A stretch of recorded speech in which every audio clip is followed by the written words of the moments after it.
Bienvenue sur Be That. Vous savez qui je suis la sœur Olivia Mayamba et aujourd'hui toujours en vue de nous encourager à la prière, en vue de nous encourager à vivre quotidiennement la vie de Christ, en vue de nous encourager à faire de mieux en mieux tous les jours par rapport à notre foi en Christ. Je reviens avec ce message qui se tourne particulièrement pour toutes ces femmes qui sont mariées. Et aujourd'hui je vais dire Be that woman who prays for her husband. Et oui, soyez cette femme qui prie pour son mari. C'est super important que de le faire. Premièrement, nous savons que le mariage est une institution divine qu'elle nous a été donnée par le Père Céleste. Et donc, la meilleure des manières de garder, d'entretenir, de maintenir, de garder frais, bon, merveilleux, ce que le Seigneur nous donne, c'est bien sûr de les préserver par la prière.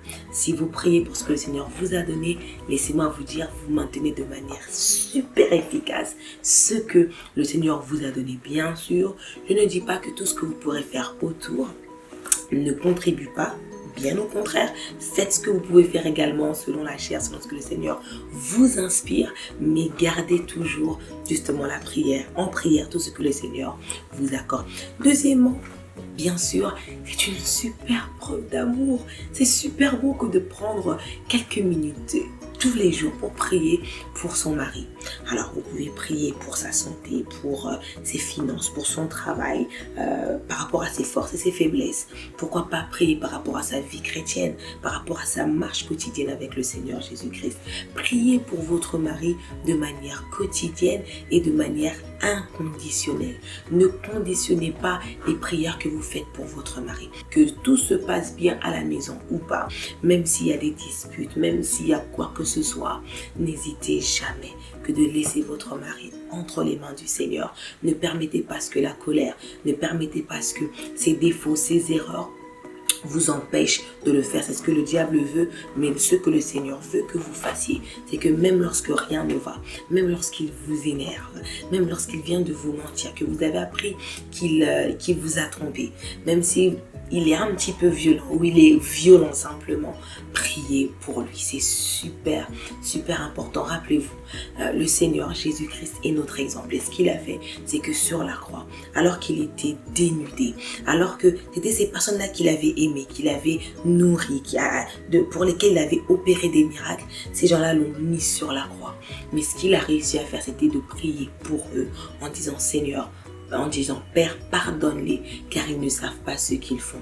Faites de même, je vous assure que vous faites une grande chose. C'est une énorme preuve d'amour que de prier pour son conjoint lorsque tout va bien, mais lorsqu'aussi rien ne va. C'est super important de le dire, ne priez jamais contre lui parce qu'en réalité vous priez contre votre mariage, vous priez contre votre bonheur, vous priez contre le bonheur de vos enfants. Donc même lorsque rien ne va, priez pour votre mari. Well, j'entends déjà quelqu'un dire You don't know what it means to be cheated on? Ah non, sœur Olivia, tu ne sais pas ce que ça veut dire que d'avoir un mari super violent. Tu ne sais pas ce que ça veut dire que d'avoir un mari qui n'est pas responsable. You just don't know, sœur Olivia. Please don't even go there.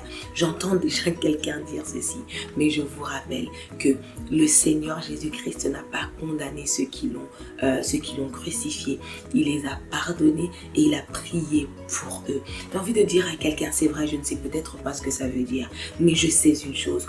Vous êtes le sel de la terre. Je sais une chose, en Christ Jésus, vous pouvez changer les choses, vous pouvez déplacer cette montagne. En Christ Jésus, il y a de l'espérance pour ceux qui croient. J'ai envie de dire, en Christ Jésus, votre mari peut changer si vous commencez à prier pour lui. Je le dis bien, à prier pour lui, mais aussi si vous appliquez de manière quotidienne le meilleur comportement possible.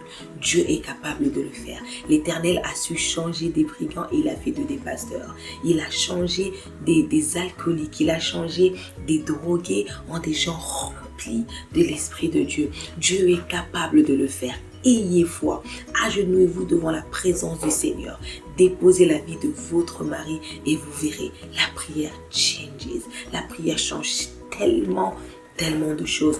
God is able to do it. Alors priez pour votre mari, priez lorsque rien ne va, priez quand tout va bien. N'attendez pas qu'il y ait la maladie, n'attendez pas qu'il perde son travail, n'attendez pas que rien n'aille pour commencer à prier pour ces sujets. Mais lorsque tout va bien, lorsque tout semble aller, priez priez quotidiennement pour lui et priez également en disant simplement merci.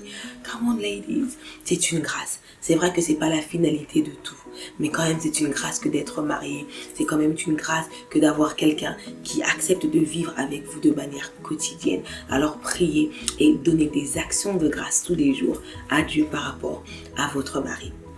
J'ai également envie de dire, priez pour lui, mais priez également avec lui. Nous avons tous entendu cette phrase qui dit un couple qui prie ensemble reste ensemble.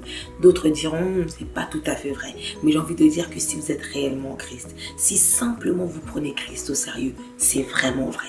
Un couple qui prie ensemble est un couple qui reste ensemble et en même temps vous gardez en fait allumé la flamme de votre amour. Vous chérissez en fait ce que vous avez construit à deux avec le Seigneur Jésus-Christ, mais aussi vous verrez que vous pourrez communiquer un peu plus, vous allez vous pardonner aussi plus facilement et donc voilà quoi, c'est tout pour aujourd'hui. Tout ce que je voulais faire, c'est de nous encourager à prier de manière quotidienne pour nos maris et de ne pas conditionner ces prières.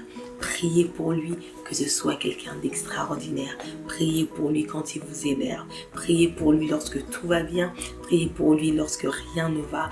Priez pour lui quelque part. C'est aussi prier pour vous parce que vous ne faites qu'un aux yeux du Seigneur. Que le Seigneur vous bénisse et jusqu'à la prochaine fois. Be that woman.